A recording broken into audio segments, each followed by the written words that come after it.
जहिया से रजऊ गईला विदेश, दिलावा पे हमरे लगा के ठेस। जहिया से रजऊ गईला विदेश, दिलावा पे हमरे लगा के ठेस। केकरा पे अब विश्वास करी, बड़ी बर्दाश्त करी, बड़ी बर्दाश्त करी। नहीं तरवा पास रही, बड़ी बर्दाश्त करी।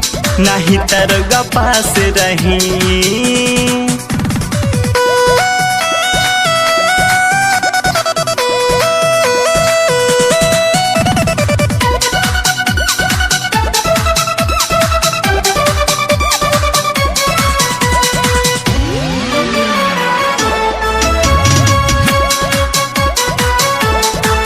सजिया पे जवानी रोवेला, अखिया के कजरवा धोवेला।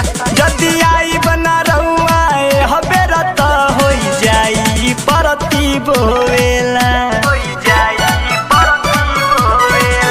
सजिया पे जवानी रोवेला, अखिया के कजरवा धोवेला। जदि आई बना रहुआ हबेरा त हो जाई परती बोवेला।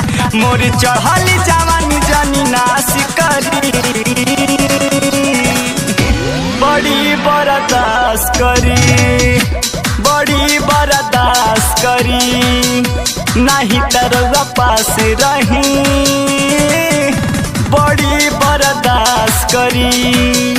नहीं तरवा पास रही।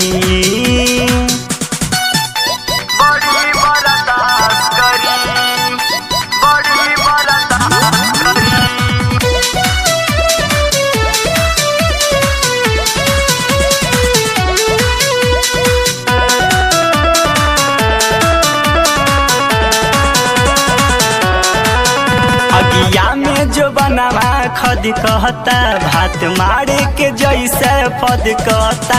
तनिया के सम्हारो राजा, ही डरे कर जवा धध कहता।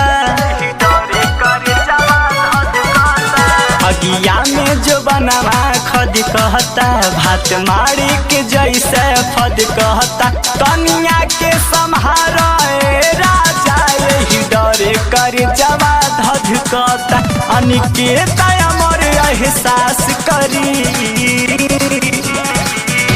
बड़ी बर्दाश्त करी, बड़ी बर्दाश्त करी। नहीं तरवा पास रही, बड़ी बर्दाश्त करी। नहीं तरवा पास रही।